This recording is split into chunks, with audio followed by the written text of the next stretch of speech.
Do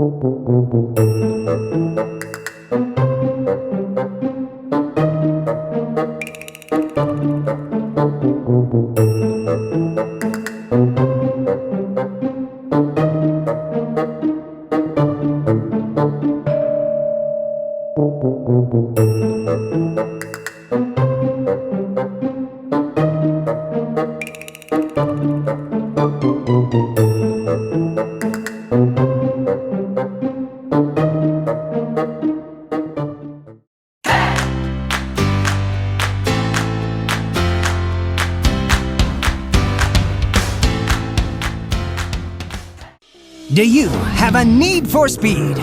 Are you an adrenaline addict? Would driving a Formula One car at over 200 miles per hour still not be enough to get your heart racing? Then you've come to the right place. Because it's time for World Championship Sloth Racing! Not what you were expecting? Don't let their appearance fool you. When these sloths get on the racetrack, look out! You're in for the most intense 2 feet of racing you've ever seen. Let's meet our 4 competitors. First up is Larry McLightning. Now, everyone who thinks Larry is gonna win, stand up and shout as loud as you can. Next up we have Susie Swift. Everyone who thinks Susie is gonna win, stand up and shout as loud as you can. In the 3rd starting spot is Bob Boomerang. If you think Bob is gonna win, stand up and shout as loud as you can! In our final spot is Frankie Too Fast. If you think Frankie is gonna win, stand up and shout as loud as you can! Alright, our sloths are ready to race. Don't forget to cheer as loud as you can for your sloth. We're gonna start in 3, 2, 1, and they're off! Frankie is battling for position. They're giving it all they've got today. Oh, I'm afraid to blink. It's total chaos. Oh, Larry makes a move. Look out. Oh, my. Oh, no. This is a record-setting pace. Susie almost wiped out. The speed is unreal. They're neck and neck. Oh, it's definitely too close to call. What a great move. What is Bob thinking? It's definitely too close to call. Frankie is battling for position. They're giving it all they've got today. Whoa, I'm afraid to blink. It's total chaos. Larry makes a move. Look out! Oh my! Oh no! This is a record-setting pace. Susie almost wiped out! The speed is unreal! They're neck and neck! It's definitely too close to call! What a great move! What is Bob thinking? Oh, it's definitely too close to call. Oh, Larry makes a move! Look out!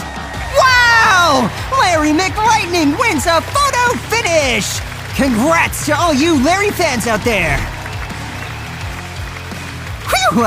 I don't know about you folks, but I was on the edge of my seat that entire race. Be sure to join us next time for more Sloth Racing action.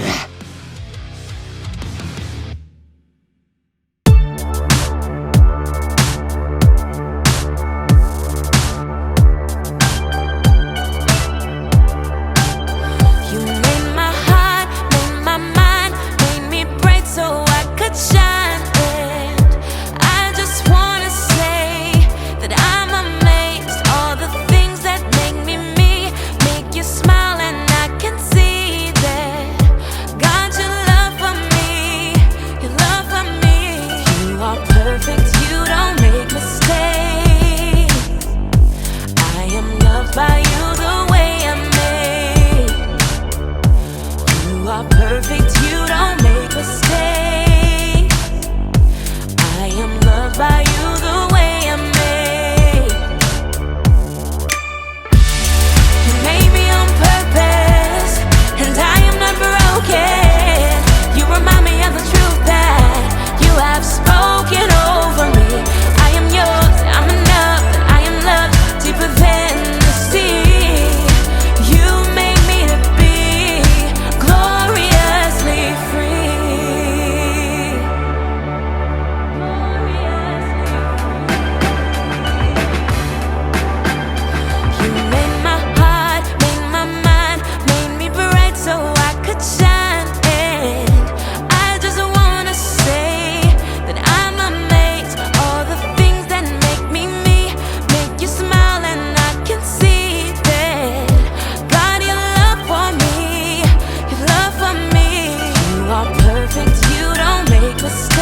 perfect, you don't make mistakes. I am loved by you the way I'm made.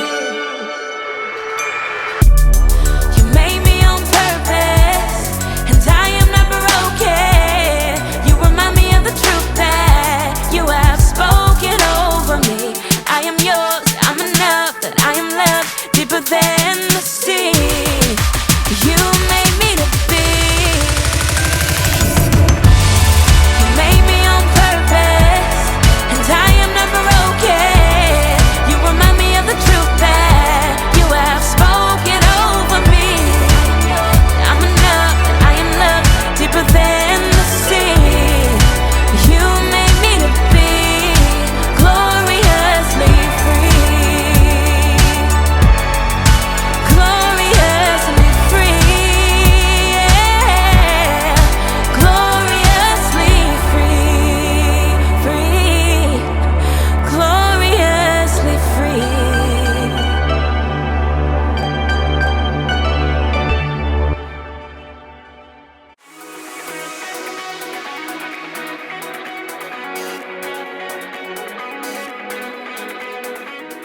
Hey everybody, I'm Graham, Candy Connoisseur, and I'm here to talk about individuality. Individuality is discovering who you are meant to be so that you can make a difference. Every single one of us is an individual.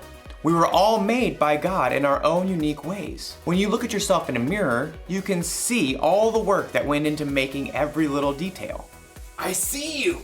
And it's not just what you look like that makes you an individual. Your whole personality sets you apart from everyone else in the world. You should really look at yourself sometime. Really look at yourself inside and out. Like when I look at myself, I think I'm pretty cool. Like a big bowl of ice cream. And there are things about myself that I like. I love that I'm good at problem solving. I have this ability to understand when something is wrong and immediately think of ideas to fix it. Oh, and I like that I'm funny. Like, have you ever heard of this one? Knock, knock. Oh, right. I need someone in the room for that joke. Anyways, the punchline is, I didn't know you could yodel. Oh, I think I'm funny. Actually, now that I'm really looking, I'm thinking there are some things that I don't like about myself. Like, sometimes I procrastinate. That means when there's something that needs to be done by a certain time, sometimes I wait till the last possible minute to get it done. Oh, and sometimes I have a bad temper. When someone disagrees with me about certain things, I can get really angry really fast. And sometimes, not all the time, but sometimes I can be really selfish. There. A little cool, a little gross, and a lot messy. That's how I can see myself sometimes. Maybe you see yourself that way. Well, after today's story, you might discover that there's a whole new way to see yourself. Yeah, right.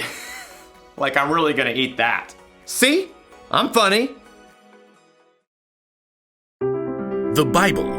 It's 66 books of history, stories, letters, and poetry that fit together to form God's one big story. The epic adventure of how He created us and loves us so much that He made a way to rescue us. As we travel through the Bible, from Genesis to Revelation, we discover people who met God and found their lives changed forever. Now, for an amazing story. Inspired by the book of Matthew, chapter 9, verses 9 through 13. Everyone in the shore town of Capernaum knew who Matthew was. You may also call me Levi. But few people actually liked him. Well, that's rude. Truth is, Matthew had put himself in an awkward situation. He was Jewish, like his relatives and friends, but he chose to work for the hated Roman government. Just trying to make a living. Matthew was a tax collector for the Romans, and tax collectors were known to lie about the amount of money people owed. 5 gold pieces. But it was only 3 last year. 5, and not a shekel less. After collecting money, the tax collectors would keep the extra for themselves. Many of them grew rich by robbing the poorest people in their towns. In fact, tax collectors and sinners were considered to be the same thing. Hey, I work hard. But no matter how hard Matthew tried to polish his own image, deep down, he knew how others saw him. He heard their whispers as he crossed to the other side of the street to pass his booth. I do not know how that man sleeps at night. He's the worst, doing the Romans' dirty work. But one day, the crowds of Capernaum were full of different news. Did you hear about Jesus of Nazareth? The rabbi? He's not only a teacher. This morning, he made a lame man walk. That's just talk. My son was there. He saw it with his own eyes. The whole city was ablaze with the story, and even Matthew, who was tucked away in his tax collector's booth, was fascinated. Maybe the man just had a limp or something? Oh no, this Jesus has real power. He cares about people. Well, maybe. Anyhow, you owe 3 gold pieces.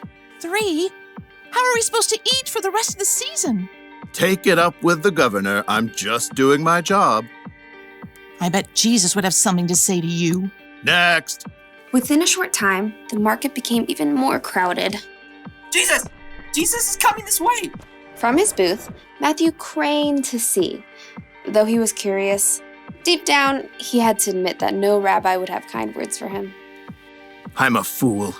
Even my own people hate me. Suddenly, the crowds parted. Just down the street, Matthew could see a tall man with a rugged face and piercing eyes. A group of common fishermen followed at his heels. It's Jesus.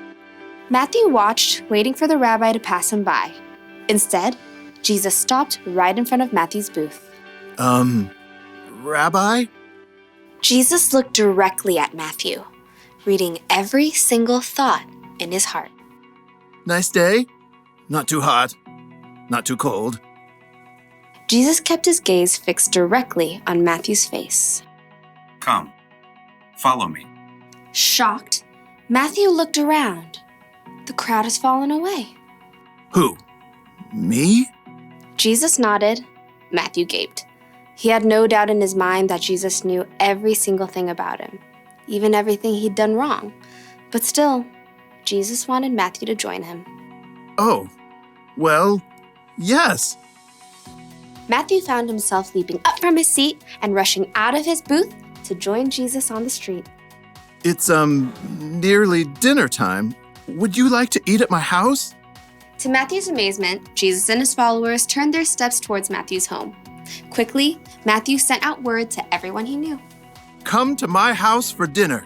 Matthew, who had expected to eat alone, found himself hosting the most famous rabbi in town for dinner, along with a ragtag group of fishermen, tax collectors, and other outcasts.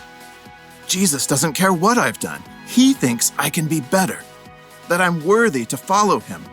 But while Matthew rejoiced to discover his brand new identity, the city's religious leaders were horrified by what Jesus had done. They sidled up to Jesus' disciples. Why does your teacher eat with tax collectors and sinners? You know, that's a great question. Jesus overheard the religious leaders and answered the question himself. Those who are healthy don't need a doctor. Sick people do. I have not come to get those who think they are right with God to follow me. I have come to get sinners to follow me. Preposterous. From then on, Matthew followed Jesus everywhere. With his own eyes, he had seen more of the things that Jesus had done than nearly anyone else. Near the end of his life, he wrote down all the stories he had witnessed and gathered so that others too could know Jesus.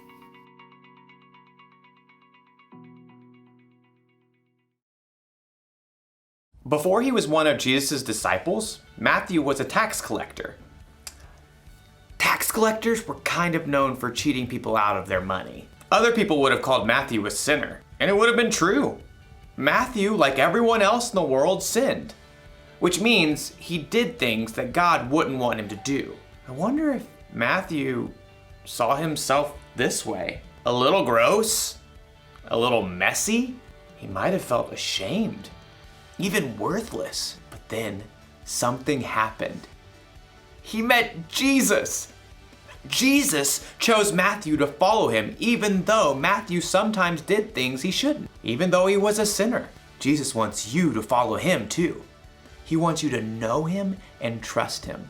And it doesn't matter what you've done or how you see yourself. When Jesus died on the cross, he took the punishment for your sins. You are forgiven, and he loves you just as you are, mess and all. It's almost like when Jesus looks at you, he sees through the mess. He sees past your mistakes. He sees the individual you that God created. When you believe in and follow Jesus, it can help you see yourself through his eyes. And it's so much better that way. The one thing to remember today is this. Knowing Jesus changes how you see yourself. I definitely like myself a lot better without mayonnaise. Blech. I'll see you next time.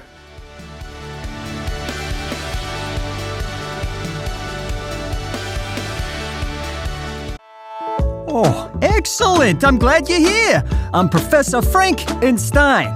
I teach Bible 101 for monsters here at the community college. It's finals week, and I could definitely use your help grading their final exam. I'm gonna read a Bible question, and I need you to tell me how many monsters give the correct answer. There will be 3 monsters at a time, so just shout out 0, 1, 2, or 3, depending on how many monsters get it right. Remember, sometimes all the monsters may have the right answer. That would make me so proud. But on some questions, all 3 monsters may have the wrong answer. So make sure you pay attention to all of the answers very carefully. We've got a lot of papers to grade, so we've only got 10 seconds to spend on each question. Everybody got it? Good! Let's bring in our first 3 monsters. Looks like we've got Elmo, Ebenezer, and Eric. Name a book of the Bible from the Old Testament. Remember, guys, just shout out and let me know how many monsters give the correct answer. Looks like we've got Job, 1 Kings, and Lamentations. Okay, time's up! Oh, you guys just made my day! Everybody's correct! These are all Old Testament books. Thanks for paying attention, guys. Okay, let's bring in Carla, Christy, and Candace. Name a book of the Bible from the New Testament. All right, I see Ezra, 1 Timothy, and Philippians. Okay, time's up, Carla! Ezra is in the Old Testament. Christy and Candace, you are both correct. 1 Timothy and Philippians are in the New Testament. Okay, let's bring in Jimmy, Jack, and Jesse. Name one of the first 5 books of the New Testament. So we've got Romans, Mark, and John. Okay, time's up. Oh, Jimmy, you were so close. Mark and John are in the first 5 books of the New Testament, but Romans is actually the 6th book. Okay, these last 3 questions are for the advanced students, so the questions will get a little more difficult. Name a book of the Bible that is one of the major prophets. Looks like Hosea, Habakkuk, and Haggai. Okay, time's up. Uh-oh, looks like I've got 3 monsters who are going to retake Intro to Major Prophets. All 3 of these books are minor prophets, not major prophets. Okay, let's bring in Taylor, Tyler, and Ted. Name a book of the Bible that starts with the letter J. So we've got James, Joel, and Jude. Okay, time's up! As for everyone, well done, class! James, Joel, and Jude are all books of the Bible. Okay, looks like we've just got 1 question left. Let's bring in Wendy, Ronald, and Carl. Name a book of the Bible that is located between Isaiah and Malachi. Looks like we've got Jeremiah, Zechariah, and Song of Songs. Time's up! Okay, looks like 2 out of 3. Jeremiah and Zechariah were correct. Carl, you were close. Song of Songs comes right before Isaiah, not after. Well, that was a monstrous help. But seriously, thank you for helping me grade those final exams. You really helped me take a bite out of all these tests. I kid.